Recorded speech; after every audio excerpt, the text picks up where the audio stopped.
Welcome to the podcast, A Drink with Derek. Follow comedian Derek Richards on Facebook, Twitter, and Instagram, and don't forget to subscribe to his YouTube channel and watch all episodes of the podcast. Now grab a drink and join your host, Derek Richards. Hand me that bomb. Yeah. Oh, yeah. When I wake up, I'm lying in bed. I twist up a fat one, I fuck up my head to get baked. Totally baked. Sometimes it's brown, sometimes it's green. Sometimes it's gold with red hairs in between, and I'm baked. Totally baked. I just made an omelet of cheese and Vaseline, threw in some salt and a dash of mean green, 'cause I'm baked. Totally baked. I got me a palm I take where I go. It's a big old 10-footer that I carve with my toe, and I'm baked. Totally baked. Toss me the pipe, toss me a match. Hell, hand me the bong with a chin strap attached. I'll get baked. Totally baked. Throw out the seed, throw out that stem. When I make a phone call, I forget who's calling them, 'cause I'm baked. Totally baked.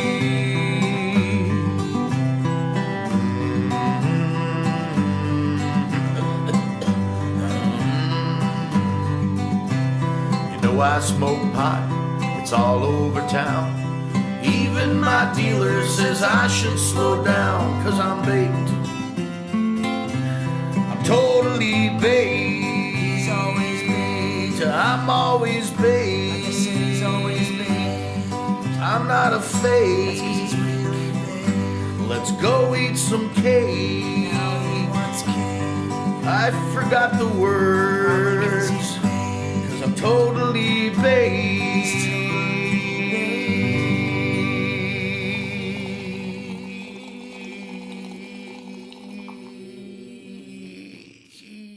Hey, it's A Drink with Derek. Derek Richards here in Las Vegas, along with my guest, who is also here in Las Vegas. You can see him at the Comedy Cellar at the Rio almost every single day. That's true. Ever. It's my coda. Ever. House MC at the Comedy Cellar at the Rio here in Las Vegas, comedian Mark Cohen. By the way, make sure you check out the podcast on YouTube. Also, you can go ahead and find all the episodes on iTunes, Spotify, SoundCloud, and also on Pandora. You're a gambler. Me? You're a gambler. You play poker. I do play poker, yes. Mostly. So this town is built for you. This is perfect. I don't. You should be at the casinos all day long. I know I have heard legendary stories of you playing poker. But not in the casinos. I mean, I've always mostly played in home games over the years for right 20 years, 30 years. I have played in some in poker in the casinos, but it's not for me. No, you and I were talking about that just before we started recording, because the energy at a gaming table for me is huge. Yeah, I would appreciate fun. The plastic walls next to me now if they have those. You know what I mean? I don't want to deal with anybody. At the casinos or at your friends' games too? Hey, wait a minute now. You don't know my. Yeah, it's just like the casino. I don't know. But I always play in the crappier poker rooms too in Vegas. I don't. Maybe the nice ones are better. I don't know. But it's too much pressure. At least when you go to a home game, you buy in. It's what it is. You know what you're going to lose. No, exactly. You're there to have fun. You're having a couple cocktails. You're having some smoke. Do whatever you want to do. You're relaxing, busting balls, and you can have a good time, as opposed to sitting at a table with a bunch of strangers. Yeah, I always thought it was funny the guys that were like real. Well, it's funny because the poker games I play in the home games, I'm the brokest guy. Do you know what I mean? Right. So everybody else has a lot of money except for me. So they're just, to them, it's like nothing. But I'm not like, I'm not there to win, but I'm the only one Right. paying attention. Do you know what I mean? Nobody's even paying attention, which can hurt you too sometimes. But Well, no, because you played in games with, friends of yours that you go back to LA and see, like Sarah Silverman, Jeff yeah, Ross. I haven't done it in a while because I've been here, but we used to play quite a bit. Yeah, everybody over the years. Yeah, That's so cool. yeah. A couple of questions here. One of my favorite game shows from years ago was Match Game. Oh yeah. Gene Rayburn. That just cracked me up. I mean, because some of the answers that they had when you go back and you watch Game Show Network, some of the answers were so inappropriate. I'm sure. If you put that show on today, there is no way they could do this. So I'm going to give you some. Wait, Match Game? Does that? But there is Match Game today. Well, there's a Match Game today, but I'm talking about the classic one. Right. I thought you were saying they couldn't put it on today, but they do try. You know what I mean? It's very. I think Alec Baldwin was was hosting it now, but Gene Rayburn hosted it from years ago. And and the panel that they used to have was like your, Charles Nelson Riley. Oh man, I loved it. Richard Dawson, everybody. I mean, not Susan Summers. What was the Suzanne Summers? Yeah, no, Susan Summers, but Jack Klugman's wife. What was Suzanne Plachette? No, she was like the mainstay on that show. She was the middle, she was the top middle. She was in the top middle. I know. It's so funny that we remember this stuff. George Gobel was on there all the time. Yeah, I'm sure. Everybody. That show was on a long time too, right? Because it always had the year in it. Yeah, it would go up and up and up. Yeah. Yes, so funny. So I'm gonna give you some fill in the blank questions, and you go ahead and throw in whatever answer you think you. Oh my gosh, very psychological. So here we go. This is all right. Everything was great at Thanksgiving until Mark brought blank to the house. Crack cocaine. If I could get away with it, I would take my pants off in front of blank. A church group. You're a superhero, and blank is your power. Humor. Ooh. Wow. My guaranteed go-to move to impress a woman is blank. Leaving.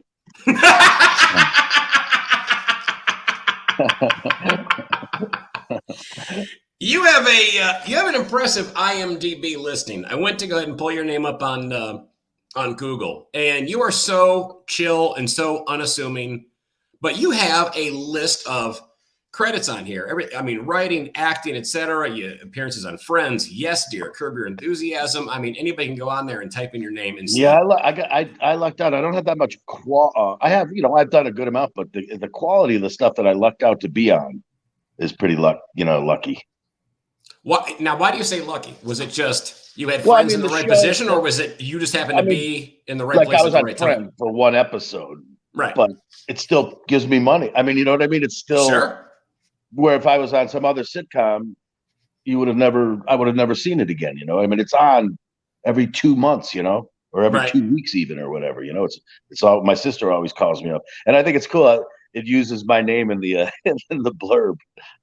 Which is that's like so I'm on for like 2 seconds. And says her ex-husband, Mark Cohen, I'm like, wait a minute, that's kind of cool. I never thought that would have, from that little one day of work, Well, now, do you still stay involved in those things as far as writing and so forth? Because looking at your IMDb listing and the stuff that you've written on, I mean, do you still, from time to time, have friends back in Hollywood or New York that contact you and say, you know what, I can use some assistance on putting something together? Sometimes, but no, I do a lot of warm up still for stuff like that, and the writing stuff too. I was just always good in the room, kind of. You know what I mean? I never came up with samples, and you know what I mean. It was people thought maybe he was funny, and they'd bring me into the room. Well, like when we're hanging out in the green room, I mean, you're you kill me. I mean, it's just some of the offbeat, crazy, goofy shit that rolls off of your head is hysterical. So I can clearly see you in a writer's room excelling.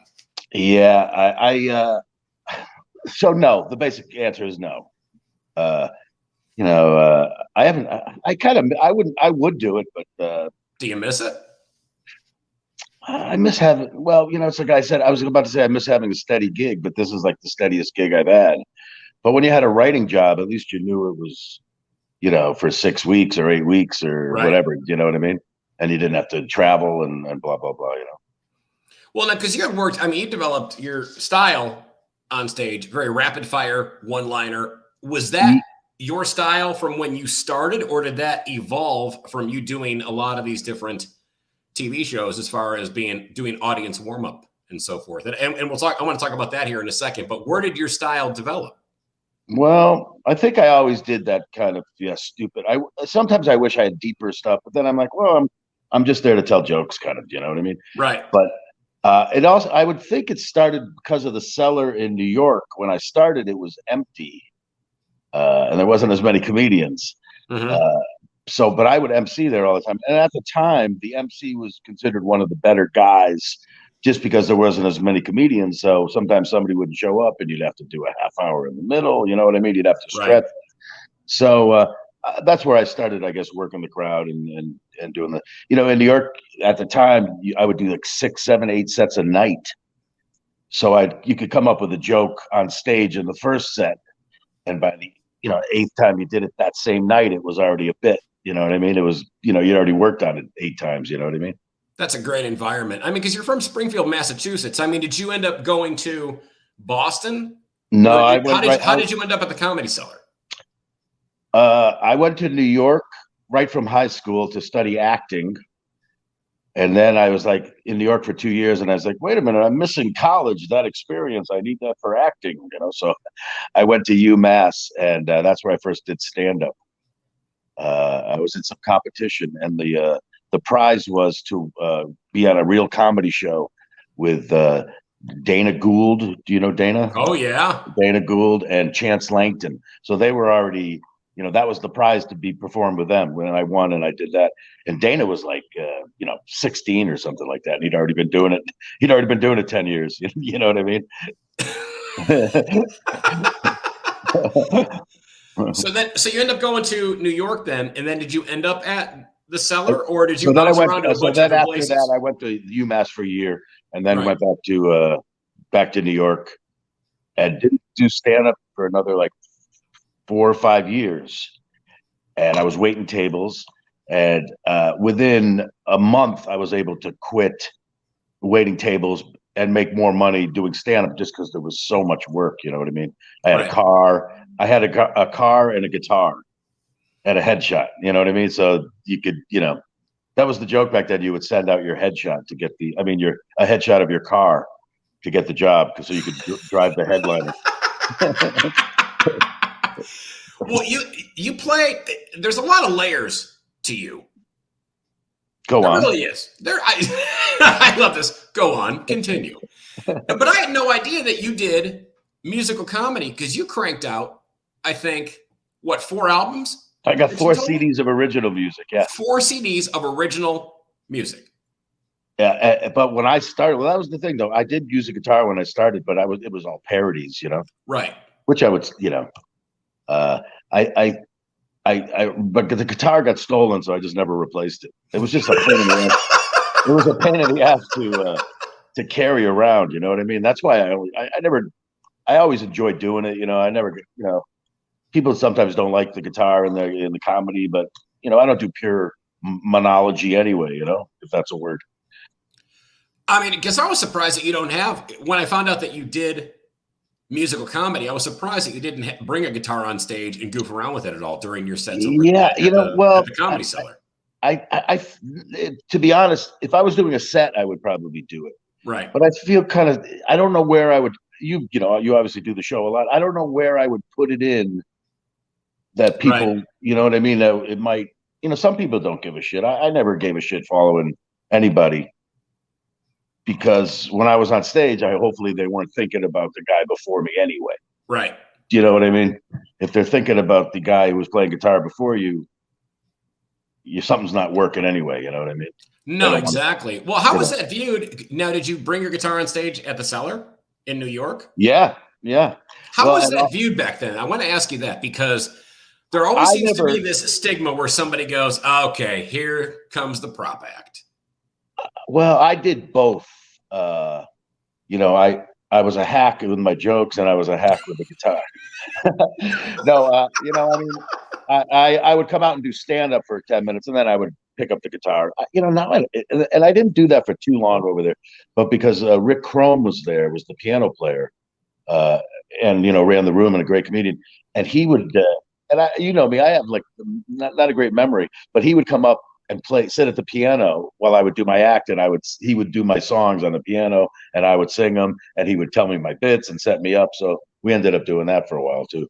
That's so cool. How did the I think people got more upset with that than just somebody playing guitar, though. Really? Because that was two guys, right, singing like Broadway style and sure, you know what I mean, making shit up, No, definitely. Well, what the song that we have played coming into the our talk here, "Totally Baked." How did that come about? Well, there's a movie called Totally Baked. Mm-hmm. Craig Shoemaker. Do you know Craig Shoemaker? Mm-hmm. Me and we got hired to. It involved a lot of comedians too that they cut into the movie doing stand up about pot. Right. And so me and my friend Henry Phillips, we hosted the night, and we were just there to bring on the comedians on and off. And so we wrote this song called "Totally Baked." We knew what it was called, and we just wrote it for the crowd there. And I just took jokes from my act and we put it in the song, and right, into the chords, and it went over well, And then the next thing I know, I look online, and for some reason, I'm looking myself up or Henry up, and I see "Totally Baked," and it's my picture, and I'm like, what the fuck, And I found that he used it to open the movie, as the movie's theme song, and I didn't even know, and I'm like, wait a minute, this thing's got 100,000 views or 80,000 views or whatever it is. Wow. So me and Henry recorded it at his house, and I put out my own video. Sure. Of that. I was like, well, at least I'll make, the penny a pop or whatever it is, So how did you react when you saw that? When you found out that it was now the theme for this? I was kind of pissed off, but I didn't know. I don't think, and then they cut it into another thing. I've been involved in a couple stuff like that. Actually, not that one, but I've done stuff for other stuff, and then it's all of a sudden it's in a special about something else, and you don't even know you're in it. I probably did sign something that said, you know what I mean, they can do what they, it's not worth it. In other words, like you've never seen. Do we need to go beat the shit out of people? Huh? Do we need to go beat the shit out of some people? Something happened to the sound. No, I said, do we need to go beat the shit out of some people? Oh, I sound good to you? You sound fantastic. Because your audio is that's that's how I always sound. That or you're completely stoned. Either way. Yeah, no, I can't. I'm having trouble hearing you. Hello, can you hear me? How's this? Better? No. I'm not sure what the. I didn't touch anything. So no problem. I didn't touch anything here either. That's why I'm not sure what's going on. Can you hear me at all? Oh, it sounds like it's getting better now. Maybe Hello? it was your. Oh, there it is. It's all better now. Okay, cool. It must have just been like an internet thing. Okay, I'm just writing down the timestamp of when this happened. So the timestamp of approval. The timestamp of approval, so I can go ahead and edit this. Hang on 1 second. So I'm going to come back with the what did I think about it? Okay, here we go. So now, do we need to go and beat the crap out of some people? Well, it's no. For them taking your stuff, I got a bat. Let's do this. Well, I think I got paid. I got paid to do the warm up. I think I got paid $500 or something. So right. I did get something, but it also propelled me to make the CDs. Which were made somewhat quickly and on my own and in my apartment. A lot of cool comedians played on some though, some of the songs and in the videos. And then I made videos, and so it did a creative thing for me. Out of the 4 CDs, I probably have one great one. Do you know what I mean? If I took the right, the 2 or 3 songs from each CD. Sure. To be honest with you. And I'd love to hear it. Like I said, I had no idea that you had cranked these things out, and we were talking about that last week. And I'm like, you've got to be kidding me. And the only other the way I would do it at the club is after the last guy goes on, because our club is not a headliner club. The last guy going on, I mean, they're all headliners in other words. You know what I mean? When you go last, but it's not like everyone does the same amount of time. So I thought maybe I go, hey, listen, the show's over, but I want to try to do a song that I wrote, and then do one of my original songs at the end like that, kind of thing. But I think it'd be hilarious. See, but it's like I don't have the patience to wait to the end of the song. You know what I mean? And so it's your song. Some of the songs get lapsed, as you're going along, but some of them it's the whole thing. You got to play the whole thing until the last line's funny, and then which people seem to like, but for me it's frustrating, to be on stage. So I have to learn how to do that. In other words, Well, you did audience warm up on TV shows. We were talking about that a little bit earlier. Explain the dynamic of that. When people say, "Oh, you're doing audience warm up," you're just going up and doing a few minutes, to kind of get the crowd and the audience dialed in. That is a very, very labor intensive gig. It's a completely different. Most of the guys that do warm up in LA anyway are not comedians really. Right. Kind of who they are and they were, but then they went to that and go, wow, I can do this, and this is amazing that I can do this. It's talking to the crowd. It's the same muscle as like emceeing, kind of, but it's a drain, and I did the Keenan Ivory Wayans show, the talk show, and I'm like, oh, cool, this will be an hour. I'll do 10 minutes, and then he'll come out, and then the show will go. It would take like 3 or 4 hours for that, and it was just a nightmare every day. This is crazy. I should be home. But at the same time, you're getting a couple $1,000. So it's like, yeah, the lure of the good dough is certainly appealing to do that. But yeah, people don't know, on TV shows, sitcoms, especially, and they're doing it twice, and you always got to go, hey, everybody, we're going to do it again. So just pretend you haven't seen it before. They all know that anyway. But it's just like, it's hard to get people to laugh again, usually, unless they really love the show. You know what I mean? Well, and you also have to be on call almost like a firefighter, because you're sitting down and there's not you don't know when you're going to be called, because, you're at the Comedy Cellar, you call up the next act, you go, hey, I got 15 minutes to sit here and chill and relax. And, when you're shooting a scene in sitcoms or whatever, all of a sudden they go cut, change the lighting, move this around, and all of a sudden, Mark, boom, you're back out. Well, yeah, if something breaks, if somebody gets sick, or something, absolutely. Sure. But that's why I guess that's what you're really getting paid for. Just like when you do stand-up, you're getting paid to travel. You're not getting paid to do your half hour at the show that night. Right. You're getting paid to fly there and sit in your hotel, and Well, now you worked a lot with Sarah Silverman. I was looking at your IMDb and her on some projects. How did that relationship? What's that? Well, I said she's been very, there was one point that I helped her out, in theory, what I mean? I gave her a road, she came on the road with me, and, just, I don't mean helped her out, like, but I was, yes, I, helped her out just like she helped me out later. So right. we've been friends for, 30 years or whatever, 25, 30 years. And good friends to each other, and she's always been kind and wonderful whenever she worked, and remembered that I was there for her, and blah blah blah. No, that's super cool. And also, I never expected anything. I think that makes a difference. I don't kind of like getting help from people in a weird way. Do you know what I mean? It's like I'd rather get it because I was funny or I did something good. Right. That's why some of the stuff I've done on TV I have gotten because I knew people. But other times it was because I just went to an audition and nobody knew who I was, and I got it. And I was like, well, that made me feel a little better in a lot of ways. Well, you were on that show, Make Me Laugh. I did it. Yeah, I was on the show, and then I hosted it for 100 episodes. That's insane. How was that experience? That was great. We did 100 episodes in 16 days, I think, like something like that. Wow. We do 5 or 6 a day. It's funny because at the Rio, they have the Fool Us show with Penn and Teller that they shoot there, the TV show. Mm-hmm. And the director of Fool Us was the director of Make Me Laugh. He was we were both young and, Oh, that's funny.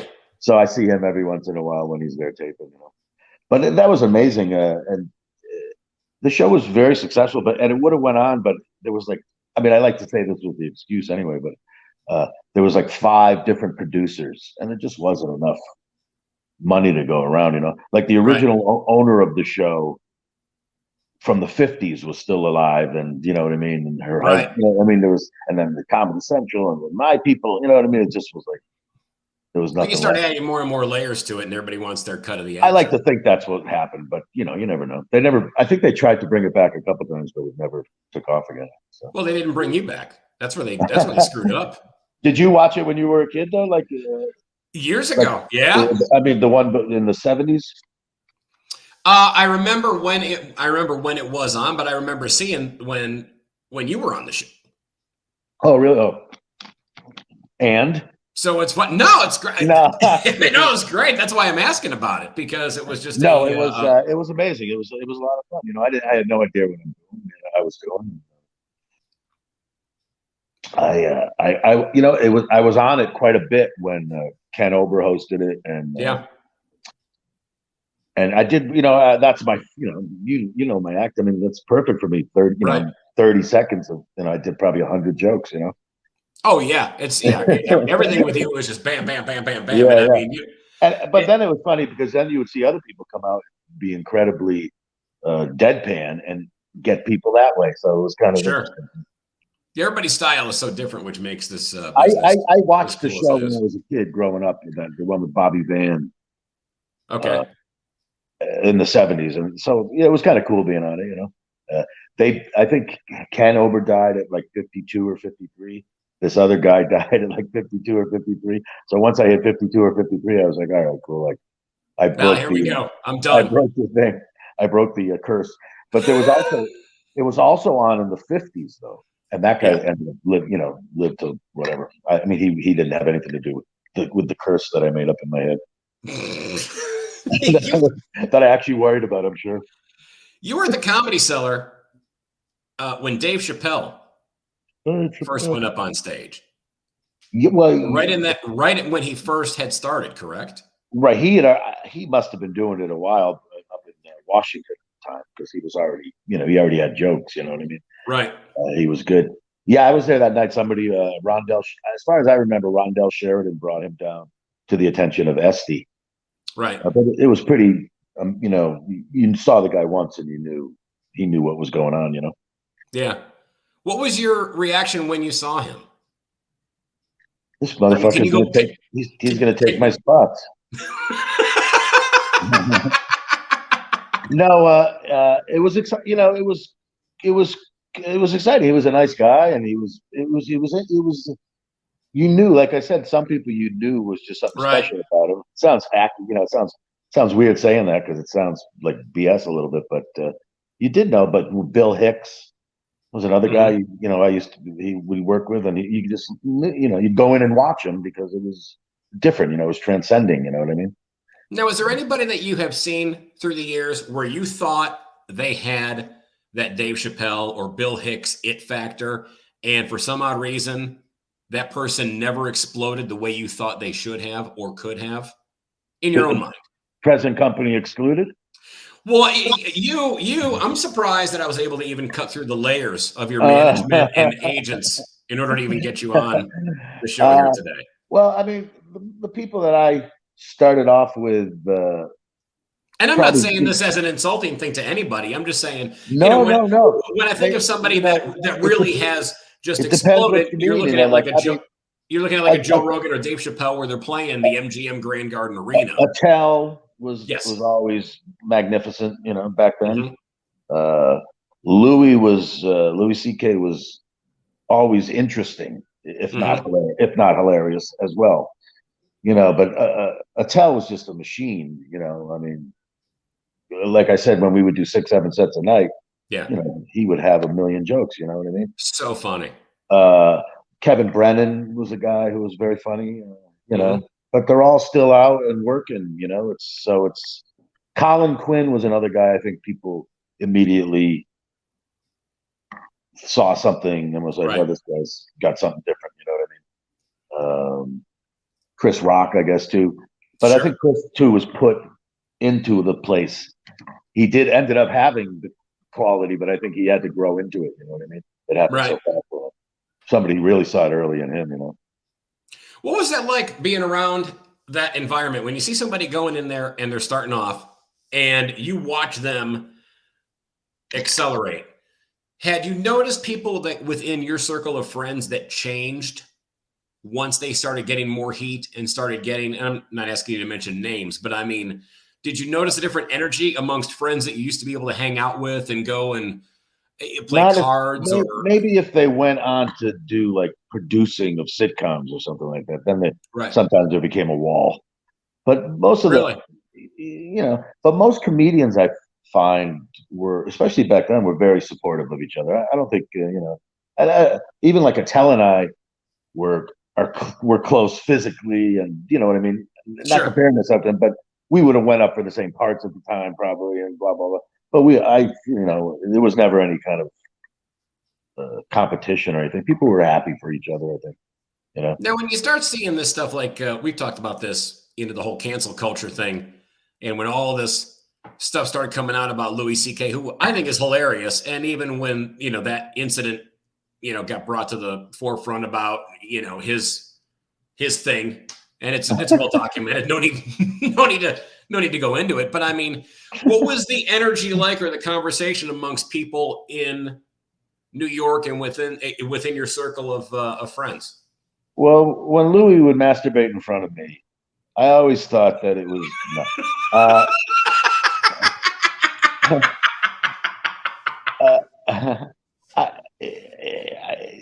It was the 70s, man. I mean, I don't. No, exactly. I mean, I just didn't know if there was, once this came out, if all of a sudden the discussion amongst your fellow comedians that you were with at the Comedy Cellar, people that you hung out with, where all of a sudden it's like, oh, okay, now one of our own is being brought into this. Yeah, well, like I said, Louis was always eccentric. Let's say, do you know what I mean? I never saw him. I might have even seen his penis before. Do you know what I mean? Because he might have taken it out as a joke. But you know what I mean? But the ultimate prop act. But I would have never ever thought, I just it didn't surprise me, but it didn't go. I didn't go. Oh, I know. To him, I think it was kind of normal. I would imagine. You know what I mean? And, sure. But so there was a few eccentric comedians that kind of you thought might go that way sexually. Right. But, hopefully they put restraints on it. And even Louis, I don't really know what happened, but he really copped to it really super quick once it came out anyway. You know what I mean? I think there was some rumors of it going on, but it seemed to he did. It seemed like he really came out and handled it. I thought probably. Which I don't know.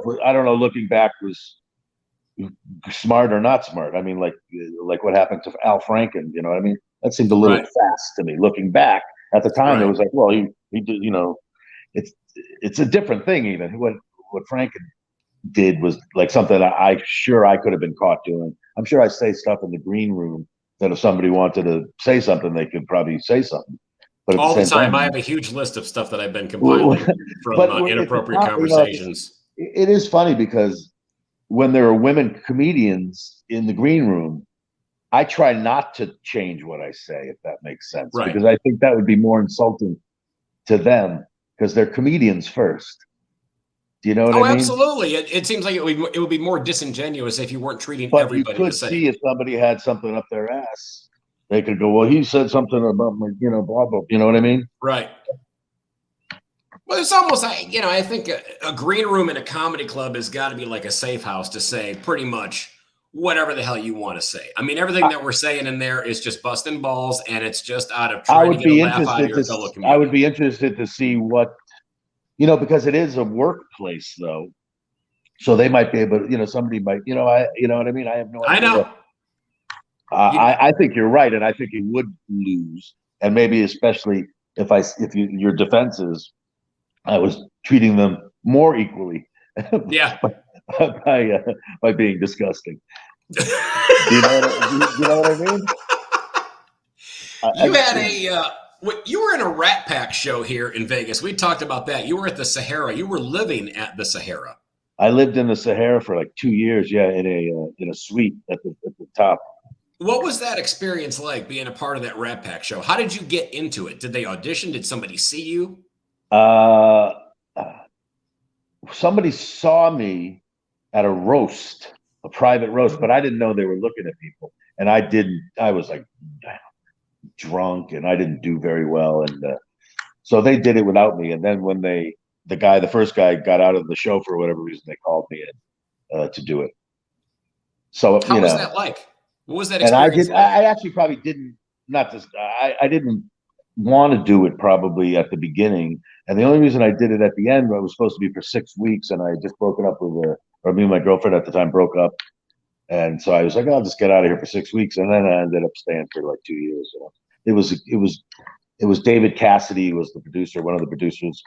And it was kind of like old show business is the way they treated us. I was at the Rio and the Sahara, and I was in a suite, and they gave me $500 a week to spend on food and booze, and you know what I mean. And I got paid good, and I actually had an apartment in L.A. and I paid the whole way.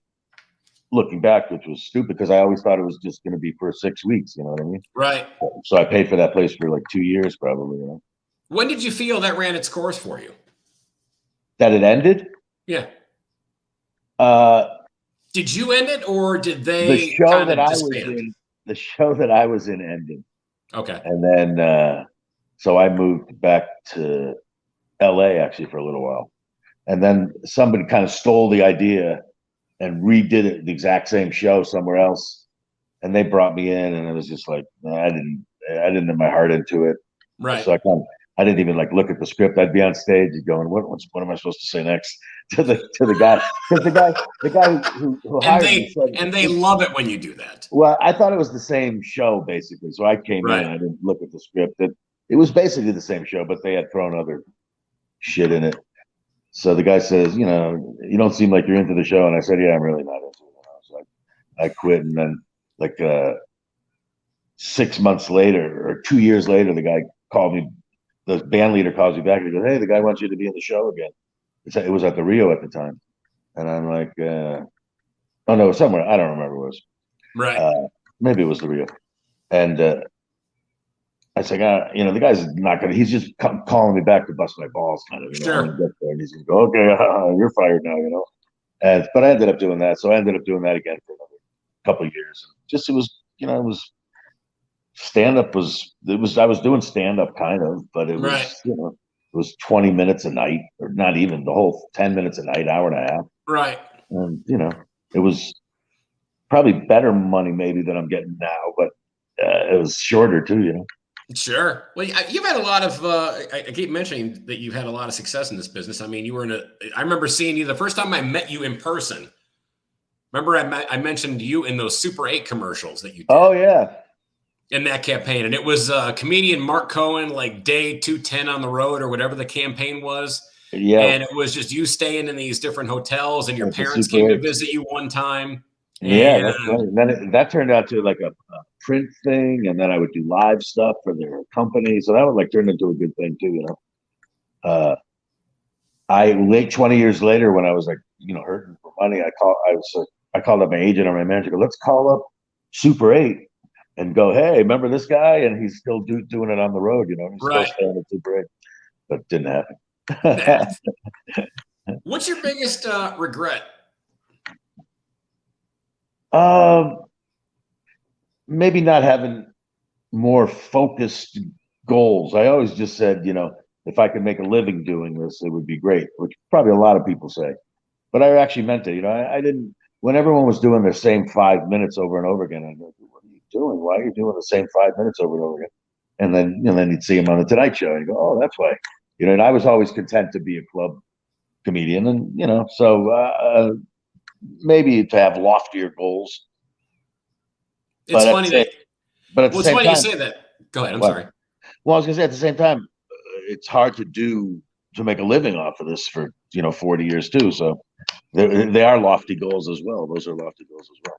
Well, there was a funny conversation. A mutual friend of ours, comedian Rick D'Elia, who's out of Boston, talks about this time that he was on a show with years and years and years ago with Rick D'Elia, Dane Cook, and Bill Burr.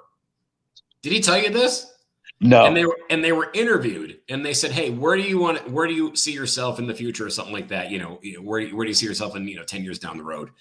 And Dane Cook said, "I want to be In movies, I want to be a superstar. I want to be a monster. And Bill Burr said, I want to be a comics comic. When I go on stage, I want comedians in the room to stop and listen to what I have to say. And then Rick's like, I just want to make a living doing this business. Yeah. And so everything became a self-fulfilling prophecy. And so Rick had gone back and told Bill, because they're good friends. And he said, I remember that interview years ago, because I remember what you said and what Dane said and what I said. And I guess Bill made the comment to him. He goes, you should have set your sights fucking higher. Bill, I remember him being late night at the Cellar, like, right before I moved out west. So he was just coming up, but he was just a nice, quiet guy. I didn't know him that much as a comedian, but he was more innocent, I think, back then. I would have been interested to see what he was doing on that show that you're talking of. Right. You know what I mean? Like the first time I actually saw him after that was on that thing where he was yelling at the crowd, which was hilarious. That thing in Philadelphia. Yeah. And I think kind of that. See, I don't know what came first as far as that goes, the chicken or the egg. Did his persona come from that, or was he already doing that kind of stuff as well? Do you know what I mean? Right. Do you know? I mean, I don't know. I don't. I remember I've seen the video multiple times and laughed my ass off every single time. It was amazing. Yeah, it was. That he stuck with it and fuck you, and I'm going to stay on to the end, and your sports teams suck, and all. I mean, it was just. And then he won him over, I think, which you've been in that position. Yeah. Well, people watching watching this or listening to this, go and check out Bill Burr Philadelphia rant on YouTube and treat yourself to a display of someone getting booed relentlessly, and then he just had zero fucks to give and just laid. I'm assuming that put him on the map as well, at least for many different things. You know what I mean? Oh, huge. Huge. What is your, as you go back and you look at all the stuff that you've done through the years, your worst gig or worst gigs, plural? Wow. And it could end up being something that ended up being so bad that it was funny afterwards. Because to me, for me, if a gig is bad, I want to be able to have a fun story to tell somebody after it. Like a stand-up gig, you mean, or just anything? Could be anything. Could be an audience warm-up gig where something went wrong, or stand-up, or anything. The only thing I could think of but again, it was like I did warm-up for Mad TV, which was an unbelievably good gig, kind of. The money was great, but it was grueling. That was like 4 or 5 hours, 5 or 6 hours, whatever it was, and they would be repeating the sketches, which is even more fake laughy for the audience, But I just remember, like, the first week I was there, and I had the job. It was supposed to be 16 shows or 8 shows or something. Sure. And the first show, I'm just, hey guys, this is great. I'm running up and down the stairs, Then the next week, I kind of noticed myself, hey guys, how are you? And it's like a little slower, And then like the third week, I'm literally sitting on the stair. This was only a couple hours in too. Sure. And I'm sitting on the stairs and I'm just doing, hey, okay, we got some. And the producer comes over, he goes, are you okay? And I was like, I can't do it. I can't do it anymore. It was just, so it was, I never, all the gigs were good, kind of, you know what I mean? The Keenan Ivory Wayne's show was horrible. I'd have to do 3 hours of warm up before he would even come out. But at the same time, it was a gig, so any job was good. You know what I mean? I never really, even like when you see rough crowds at the Cellar, that's the worst it gets for me. You know what I mean? It's like, that's the bad gig because there was a shitty crowd. Not really, No, you have insane energy and enthusiasm. And I've said this to you before. I don't know how you do it night after night, go up there and just, just explode with. Because I could see you sitting backstage, and I can tell, everybody has a day where you're like, today was a long day. Yeah, no, I don't feel like doing it. And you go up and throw the switch like nothing exists on the planet other than what's going on right there. And that's a unique skill set to have, especially working at the same place. Well, that's the thing too, is like, even like when you did the Mad TV or stuff like that, it was the same people in the audience. I've always had that encounters. Right. So, and I wasn't like I said, I would write on stage, so I wouldn't sit down and write. So I never had tons of new material. So that's why I ended up working the crowd so much too, Right. And especially here, at the sometimes you see the same people in the audience the first show and the second show. Do you know what I mean? It's like, so I kind of use it as a cop up, but that's why I talk to the crowd so much, because I fear that the people have been there before. Do you know what I mean? And I don't want to, But no matter what you end up doing, if you're on stage, and I've seen multiple shows that you do, no matter what you do, if you ever get into a spot where something stops or something dies, you instantly, you have zero, there's no lag time. It's like, boom, go, move on to the next thing, move on to the next thing, move on to the next thing. I grew up with Carson too, who bombed wonderfully. I mean, I'm not really anything like Carson, obviously, but in the fact that he would do jokes that would get below silence, right? But then that would become the funny. Do you know what I mean? So a lot of that, my act is me being funnier than my act too. Do you know what I mean? Right. So if something doesn't work, it's like, oh, okay, that sucked, or whatever, and people accept it, Well, I'm always laughing my ass off in the wings. Oh, yeah, no, I hear you. You crack me up. It's so fun and just fucking funny to watch you work. It really is. I love. I have one of those comedy laughs too, and I'm not saying you do this with me, but when the comedian's on stage, and it has something to do with what I was just talking about, and they're kind of not struggling, but it's not going great. That's when I laugh as a comedian, and you could hear the other comedians laughing at that, because they know what it feels like. You know what I mean? Oh, exactly. And because you've seen them do that set, or you've seen them do those jokes multiple times, and it has destroyed. And then when the crowd lays there, that's when it's funny, because you're going, amazing, okay, this person brought out their home run swing, and this crowd does not give a shit. I know. I don't wear that on my face well either. Like, I'll do a joke that, like you said, always does well, and they won't get a laugh, and I'm like, what do you? That's never happened before. I just made a fart noise, and you people don't care. So funny. Well, man, I'm going to encourage, please, everybody, go online and YouTube Mark Cohen. That's MarkCohen. Do not confuse him with the guy, the singer Walking in Memphis, which, by the way, there was an interview I read, and you were asked to perform at like a 10,000 seat theater. This is and I had only been doing stand-up for like 2 or 3 weeks. Right. And I was like, sure. It was MTV called me up, and I was like, sure. And then a couple minutes, they call back later, and they go, hey, I could tell something was weird. They go, hey, are you going to bring your guitar? And I'm like, sure, I'll bring my guitar. A couple minutes later, you're not the singer, are you? I'm like, no. I'm like, and I said, but what about, can I open for him? Wouldn't that be cool? Mark Cohen. It's also Mark Cohen is the lead singer, the lead character in Rent. Oh, really? Okay. Yeah. So I always look them up. That's funny. Yeah. That's great. Well, I encourage anybody, go on YouTube and look up comedian Mark Cohen. More importantly, see him at the Comedy Cellar at the Rio here in Las Vegas. He is there every single day. You make it sound so fun. You will you will never miss Mark Cohen at the Rio at the Wait a Comedy minute. Cellar. Buddy, thank you so much, man. Appreciate the time. I'll see you soon.